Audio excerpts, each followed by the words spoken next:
Hello, and welcome to our video presentation on data engineering. We'll be discussing how data engineering works, a bit of its history, and a few real-world examples of how it's used practically. So first off, what is data engineering? Data engineering is a part of the broader field of data science, which involves the use of different technologies to uncover insights which can be used in decision-making for businesses and services. If you've ever used sites like YouTube, Twitter, or Facebook, you've already experienced the results of the effects of data engineering. But what exactly does a data engineer do?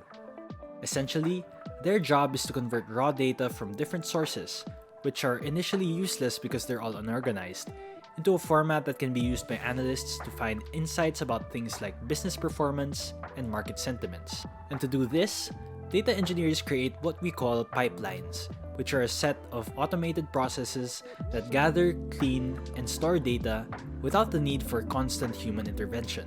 But what does a data engineer not do? You might be thinking that they're responsible for analyzing the data too, but in reality, that's a whole separate discipline handled by what we call data scientists. So data engineers and data scientists have two distinct but connected responsibilities. Data engineers construct the system in which raw data is processed into formatted, organized data, while data scientists are in charge of discovering insights from that formatted data. The two work hand in hand.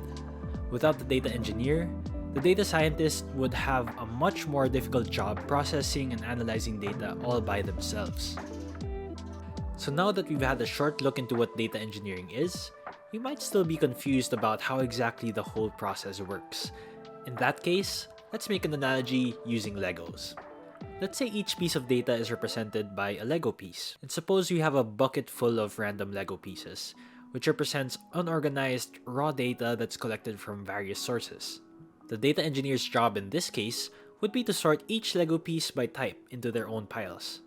Then, a data scientist, whom we could say is a builder, would come up with things to build from the sorted pieces, whether they be a castle, a car, or a house. This would be like how a data scientist analyzes data and looks for patterns and useful insights from it. Now, the data engineer inspects each Lego piece, cleaning up any pieces that are broken or dirty, and sorting them. They can keep doing this manually one by one, but what if more random Lego pieces were constantly added to the bucket, and the data scientist needed to build more things in a short amount of time? This is where the data engineer really does their job. They would spend time building a machine that can automatically clean and sort Lego pieces and put them into a container with compartments for each type of Lego piece. In actual data engineering, this machine represents the ETL pipeline, which is set up to automatically extract, transform, and load data into their proper places. With this, the data scientist can spend more time building than worrying about waiting for sorted pieces to come through. I hope that clears it up a bit for you. We'll delve deeper into the ETL pipeline and other data engineering aspects later, but for now, let's take a quick look at the history of data engineering. Hello, I'm Jericho. So far, we've talked about what data engineering is. Now let's talk about its past and what came before it. In the 1970s up to the 1980s, Australian computer scientist Clive Finkelstein, together with English information technology consultant James Martin, used the term information engineering to describe database design and the application of software engineering for data analysis and processing. At the time, these techniques were solely used by database administrators and system analysts. This helped bridge the gap between strategic business planning and information systems.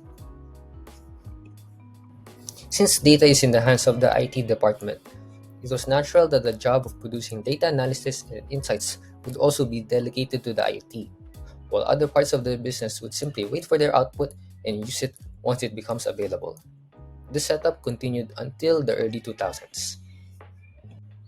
But as the world rapidly transitioned from analog to digital storage, compounded by the rise of the internet, there was a massive increase in volume, velocity, and variety of data being generated. The scale of data, which in the industry is referred to as big data, meant that the IT could no longer keep up especially as other parts of the business started being more data hungry to produce data-driven decisions. So around 2010, big tech companies the likes of Amazon, Netflix, Facebook, and Google started to pioneer a new approach when it comes to handling big amounts of data. They carved out a new field within software engineering called data engineering. Unlike other roles like data scientists or analysts, whom are more concerned with statistical analysis, a data engineer designs end-to-end automated data pipelines to produce real-time data analysis and insights. Therefore, that means that data is no longer in the hands of the IT, and other teams have access to that data in an instant, allowing more efficient and timely business decisions. Hi, I'm Tim. So far, we have talked about what data engineering is and what is its history. Now, let's talk about how data engineering works. Before we get into the nitty gritty of the step by step process of data engineering, there is one major component that is very important to understand, that is ETL: extract, transform, load. At its core, data engineering is all about building systems and infrastructure that enable organizations to collect, store, process, and analyze large volumes of data. And when it comes to collecting and processing that data, ETL is absolutely critical. ETL is how we get data from source systems into our data warehouse or other target systems. Without ETL, we would have no way to collect and centralize all of the data we need to do our analysis and make informed decisions. ETL enables us to transform the data into a format that is usable for analysis. This might involve cleaning and standardizing the data, applying business rules or calculations, or joining data from multiple sources. By doing this transformation step within the ETL process, we can ensure that our data is accurate and consistent across all of our analysis. In the next few slides, let's learn more about the process of data engineering. There are 6 steps in total that encapsulate how data engineering works. The first step is all about data modeling. Before we can even analyze the data that we have, it needs to be organized in a way that makes sense.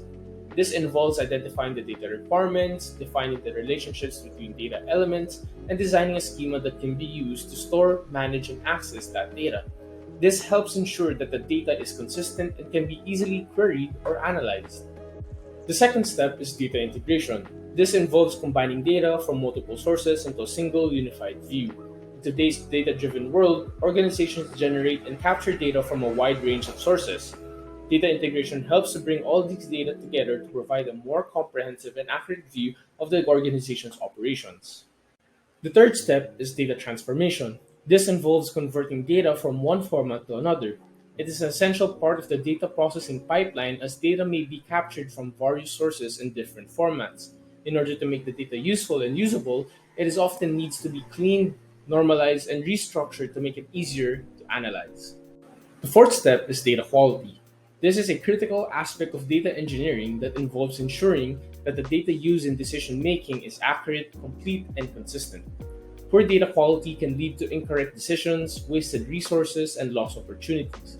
Data quality involves identifying and correcting those errors or inconsistencies in the data. The fifth step is data storage. This is another critical aspect that involves storing and managing data in a structured and efficient manner.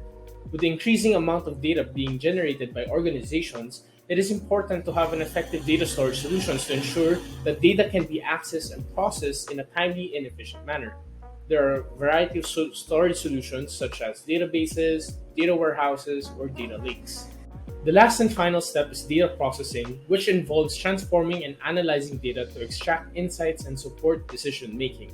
With the increasing amount of data being generated by organizations, it is important to have an effective data processing solutions to ensure that this data can be processed efficiently and accurately. There are a variety of tools such as SQL, Python, or machine learning libraries that people can use. Over the past few decades, data engineering has been improving in a lot of aspects that increases the speed and efficiency of work. I'll be discussing the different generations and improvements. In the early days of data engineering, the main focus was on the data pre-processing. As database technology and tools have been around for over 50 years, the primary goal was to provide the necessary information for business intelligence, data science analysis, and machine learning algorithms. This process, commonly known as data pre-processing, is crucial for the success of any data-driven organization. Data pre-processing involves transforming raw data into a format that is suitable for analysis. This includes cleaning the data, removing duplicates, and filling in missing values. Data pre-processing also involves transforming the data into a format that can be easily understood and analyzed by machine learning algorithms. This means that starting from scratch with each new application means there is a lot of manual work involved, which makes it extremely time consuming, expensive, and error prone. In addition, real world applications make the process even more complicated with numerous data quality problems, exceptions, and outliers to navigate. In the early days of data engineering, the main focus was on the data pre-processing. As database technology and tools have been around for over 50 years, the primary goal was to provide the necessary information for business intelligence, data science analysis, and machine learning algorithms. This process, commonly known as data pre-processing, is crucial for the success of any data-driven organization.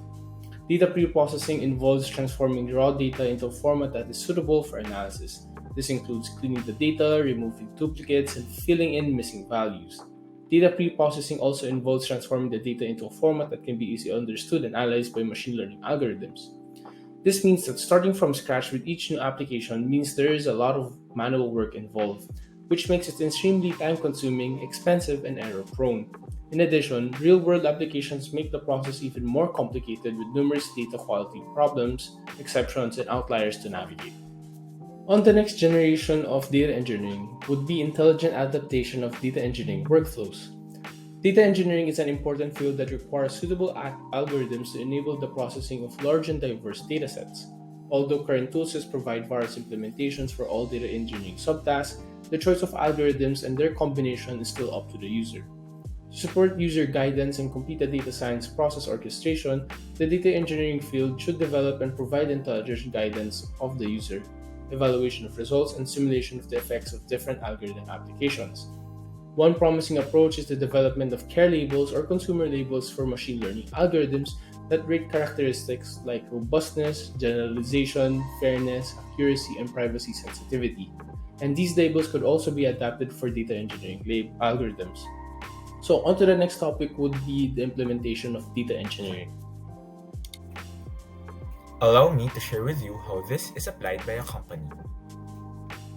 Let's look at what they do in Netflix. According to their organization's blog, in order to provide an effective way of managing their data infrastructure costs, the company gives their decision makers a cost transparency and efficiency context through the form of a dashboard.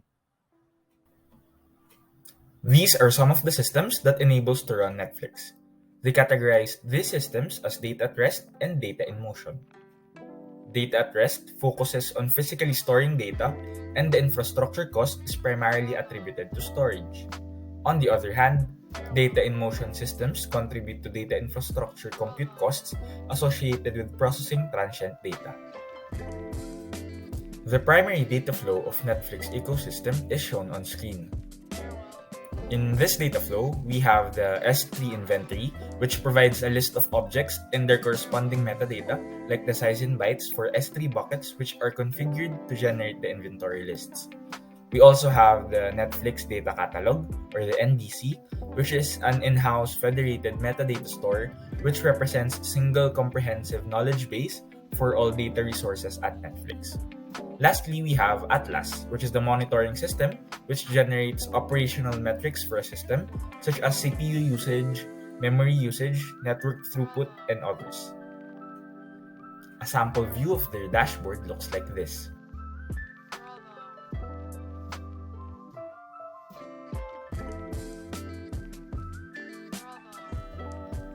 To provide more insights to the decision makers, data engineers provided optimization through automated storage recommendations. They have automated the analysis that determines the optimal duration of storage based on data usage patterns. So in their concluding statement, they mentioned the importance of having a dashboard to provide efficiency for the company as they deal with multiple data platforms of highly distributed and decentralized data user base. So they also noticed that since they utilize these dashboards and recommendations, they have reduced their data warehouse storage footprint by 10%. So that's it for our presentation. Thank you for listening.